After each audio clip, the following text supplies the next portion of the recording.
The crystal chandelier shimmered above me, its light bouncing off champagne flutes and sequined gowns as laughter rang through the ballroom like an echo of judgment. I stood near the entrance, clutching the simple bouquet I'd brought as a gift, painfully aware of how out of place I looked in my $40 clearance rack dress. But I was there for my sister, Claire, her engagement night, her moment. Even if I wasn't worthy in my family's eyes. Then it happened. Before we begin, drop a comment and tell us what would you do in this situation? Be honest, tell me in the comments below. We read every comment. Let's begin. My mother, Lorraine Carson, designer heels, pearl necklace, perfectly cold, walked straight up to me, her jaw clenched. "Why are you even here?" she hissed through a smile. "I told you to help the caterers in the back." "Mom," I whispered, my voice steady. "I was invited by Claire." Lorraine's eyes narrowed. She raised her hand. The slap cracked louder than the jazz band playing near the open bar. My face stung. My heart didn't flinch. "You'll never be more than a maid," she screamed, loud enough for everyone to hear. I stared at her, blinking slowly. Around us, the guests gasped, laughed, whispered. I saw my Aunt Jo cover her mouth. My uncle smirked. And Claire looked away. I didn't cry. I didn't yell. I just straightened my shoulders and said softly, "You'll regret this." Then the ballroom doors opened, and in walked Asher Blake, sharp suit, darker eyes, and the kind of commanding presence that made everyone pause mid-breath. The air thickened. Murmurs rose. Heads turned. My mother's lips parted, confusion curling into unease. "Who is?" Asher's voice cut through the room like a dagger dipped in velvet. "Where's my fiancé?" Every person turned to me. "She owns this place," he said, loud and clear. "Now, should we begin the real party?" Gasps. Silence. Then chaos. I didn't flinch, because finally they saw me, and they had no idea how deep the story went. The silence in the room wasn't quiet. It was shattered, like the sound after a glass hits marble.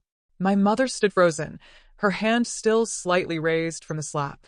Her perfectly manicured fingers trembled, and for once in my life, she looked small. Asher's presence filled the space like a storm.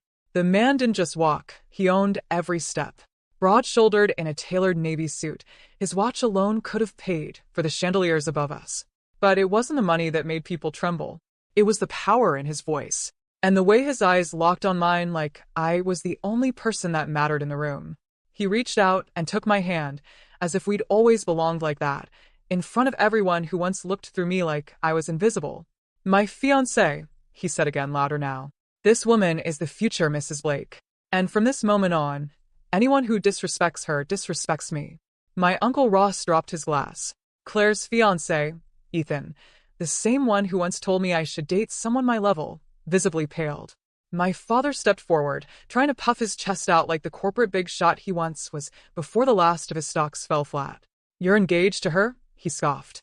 "You must be joking." Asher didn't blink. "Does this look like a man who jokes, Mr. Carson?" I'd never seen my father's face change that fast. His jaw clenched.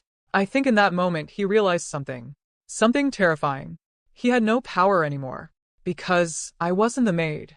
I was the woman who'd been quietly investing for the last 4 years, stacking paychecks, coding freelance at night, launching a startup from the back room of a bakery while this entire family laughed at me. And now, that startup had been acquired by Asher's firm for $14 million. I wasn't there as a guest. I was co-hosting this engagement party. Because I owned the venue. I turned slowly to my mother, her face pale beneath her flawless makeup. "I asked you for support. For love. For the tiniest shred of kindness." She said nothing. "But you raised me like a servant," I continued. "So now, enjoy being a guest in a house your daughter owns." Then I looked at Claire, and I saw something I didn't expect. Fear. Asher squeezed my hand. "Let's dance, Miss Carson." "Blake," I corrected softly, smiling for the first time that night. Soon to be Blake. And as he pulled me onto the ballroom floor, and the guests reluctantly made space, I knew something for certain. This wasn't revenge. This was the beginning of an empire, built in silence, seen by none, feared by all. The room pulsed with a quiet, nervous energy. Somewhere, the jazz band fumbled to find their rhythm again, but the crowd no longer cared about music. They weren't watching the performance, they were watching the shift. The invisible axis on which this entire evening had spun had just snapped, and now the balance of power tilted toward me. Asher's hand rested at the small of my back as we danced slowly, his presence grounding me, anchoring me through the aftershocks of humiliation and revelation. Around us, every pair of eyes followed, some wide with disbelief, others narrowed with envy. My mother hadn't moved. Claire had stepped off to the side, whispering harshly to Ethan, who looked as though he'd seen a ghost. I caught phrases. She lied to all of us. She's nothing. She's just playing him. How is this even possible? I leaned into Asher's shoulder just enough to whisper, "They're panicking." He chuckled softly. "Good. They should be." A voice rang out suddenly, sharp, breaking through the murmurs. "You can't be serious about marrying her," Claire barked, her cheeks flushed and her perfectly styled curls trembling from the shake of her rage. "She's been scrubbing toilets since high school." A few people gasped at the cruelty in her tone. A few nodded along. The rest waited, hungry for another blow, hungry to see me fall again. But Asher turned slowly, keeping me by his side. "You must be Claire," he said. "The sister who spent half a decade spending her fiancé's money and your father's reputation. That's right, isn't it? Ethan funded your cosmetic business, and your dad covered the debt when it failed." Claire's lips parted. She hadn't expected that. "I looked into the family before I proposed," he continued, calm but cutting. "I wanted to understand where she came from. I didn't find support. I found opportunists. Parasites." "Don't talk about my family like that." Claire snapped. "I'm not talking about family. I'm talking about people who sold her dignity for social appearances." I stepped forward, releasing Asher's hand, my heart thudding, but not from fear. From clarity. The fog of years of manipulation and quiet belittling had cleared. "Claire," I said softly, "do you remember when I was 14 and you told your friends at school I was the housemaid's daughter?" She looked stunned. "That was years ago. It was just a joke. You locked me in the laundry room so I wouldn't embarrass you at your sweet 16. Was that a joke too?" Claire didn't answer. My mother finally spoke, her voice trembling with venom. "So, what? You're rich now? You think that makes you something?" "No," I said, turning toward her fully. "What makes me something is that I survived you. I worked while you mocked me. I studied while you called me worthless. I built something from the ground up while you laughed at me for carrying trays and wiping counters. I made you strong," she hissed.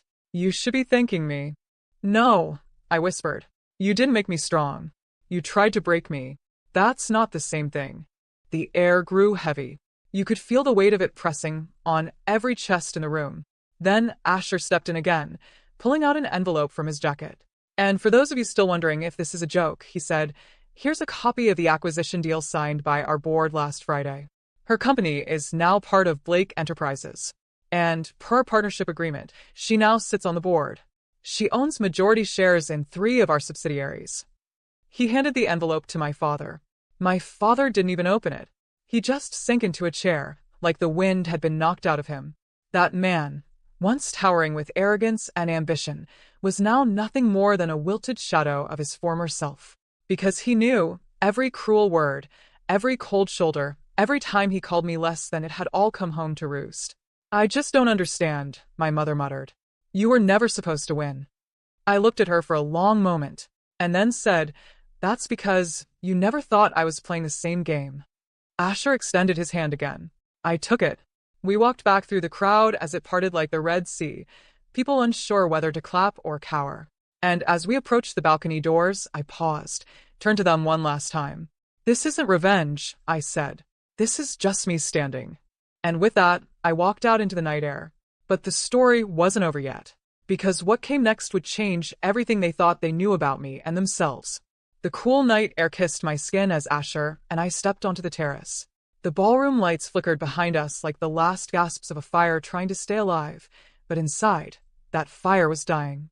I had taken back my voice, my place, and the illusion they'd clung to for years, that I would always be beneath them, had crumbled in seconds. But what they didn't know was that I had more to say. Asher turned to me, his brow furrowed. "You okay?" "I will be," I said softly. "But there's something I need to do first." I stepped back inside. The crowd was still murmuring, stunned, no music playing now. It was as if the walls themselves held their breath, waiting. I walked slowly toward the raised platform where the band had once performed. I wasn't shaking. I wasn't afraid. I was ready. "Excuse me," I said, my voice loud, clear, firm. "If I could have just a moment." The crowd stilled. I took the mic from the stunned pianist and stood in front of them. Not as the girl who once waited tables, not as the invisible sister, not as the maid, but as me. Fully. "You all know me as Claire's sister," I began, eyes scanning faces. "But most of you never actually saw me." "Not really." And that was fine. I didn't need your approval. But tonight I realized something. Silence allows rot to grow. So let me speak. There were whispers. People shifted. But no one interrupted. My mother told me I would never be more than a maid. My sister locked me in closets so I wouldn't ruin her image. My father said I wasn't polished enough to sit with the guests. And all of you stood by and laughed. Maybe you didn't throw the stones, but you watched me bleed. Claire snapped. "Oh, please, this is just you seeking attention." I turned to her, calm. "You think attention is what I want?" "No. I want truth." I took a breath. "Claire, do you want to tell everyone what happened to Nana's trust fund?" Her face turned white. I continued. "Or should I explain how you forged her signature to cover your business loan when your boutique failed? How you begged me to stay quiet and promised you'd make it up to me? And how Mom and Dad covered it up when I threatened to go to the police?" Gasps erupted. Claire stammered. That's a lie." I pulled out the flash drive from my clutch. "Audio file. Your voice. You crying, saying you didn't mean to lie. I've kept it for 3 years." Her knees buckled. "I stayed quiet to protect you," I said. "Even after everything. But you all never changed. You just hid your venom behind crystal glasses and designer gowns. So here's the truth. I didn't come tonight to ruin this engagement." I turned to Ethan. "I came to free it." His eyes darted toward Claire. "Is this true?" Claire didn't answer. So Ethan walked off the stage, without her. She collapsed into a chair, her hand over her mouth, mascara streaking down. My mother rushed forward, trying to grab the mic. "You're destroying this family." "No," I said calmly. "I'm rebuilding it with honesty and without you." I dropped the mic, not out of drama, but out of finality. I was done explaining myself. Done shrinking. Asher was waiting by the exit. I walked toward him, but not before one last glance at my father, who now looked at me not with hate or anger, but with regret. I didn't need an apology. I already had peace. And as Asher and I stepped into the waiting black car outside, I realized something. They spent their whole lives trying to erase me, but they never realized I was the author of the next chapter, and it was just getting started. The next morning, the headlines did what I never needed my family to do. They told the truth. Engagement party turns into bombshell scandal. Heiress exposed. Sister emerges as billionaire powerhouse. Carson family in crisis. Former maid now holds all the cards. Who is Eleanor Carson? Meet the woman who shook the social elite overnight. The world now knew what my family had spent years trying to suppress. I sat on the terrace of Asher's Manhattan penthouse, the skyline glittering around us like a kingdom made of light. My phone buzzed with 100 messages, reporters, investors, socialites suddenly remembering my name. But I wasn't interested in noise. Asher walked out holding 2 mugs. "Hazelnut oat milk latte for the CEO who broke the internet," he said with a soft grin. I took it with a grateful smile. "You saw the articles?" He sat beside me. "Saw them? You broke them. Every outlet's calling you the new face of female entrepreneurship. And let's not pretend they aren't obsessed with the fact that you quietly helped fund 3 women's shelters last year, while they all called you a nobody." I stared out at the horizon. It still doesn't feel real. Asher leaned closer. "You didn't just survive, Ellie. You rewrote the rules. You gave every girl who's ever been told she wasn't enough a reason to stand up." That's when my phone rang. The caller ID said Claire. I hesitated. "Answer it," Asher said gently. "Closure matters." I did. "Eleanor." Claire's voice cracked. I don't even know where to begin." I let her sit in silence for a few seconds before replying. "Try the truth. I messed up. I was jealous. I was cruel. I thought if I made you smaller, I'd feel bigger. But all I did was lose the one person who ever actually loved me without condition." She was crying now. "I don't want your forgiveness," she said. "I just needed to say I'm sorry." A pause. My heartbeat slowed. "I believe you," I replied quietly. "And I hope someday You believe in yourself enough not to need to destroy others to feel worthy. She wept. I didn't. I'd already cried enough tears for the both of us. Later that afternoon, I returned to the ballroom, my ballroom, for a press conference. Clean, professional, but not cold. Asher stood behind me in silent support, but I was the one who faced the lights. Good morning, I began. Many of you know me as the woman whose family tried to keep her in the shadows. But today I stand in the light, not because I needed to be seen, but because I earned this place. I'm not here to shame anyone. I'm here to inspire the ones who think they'll never rise. You will. Quietly.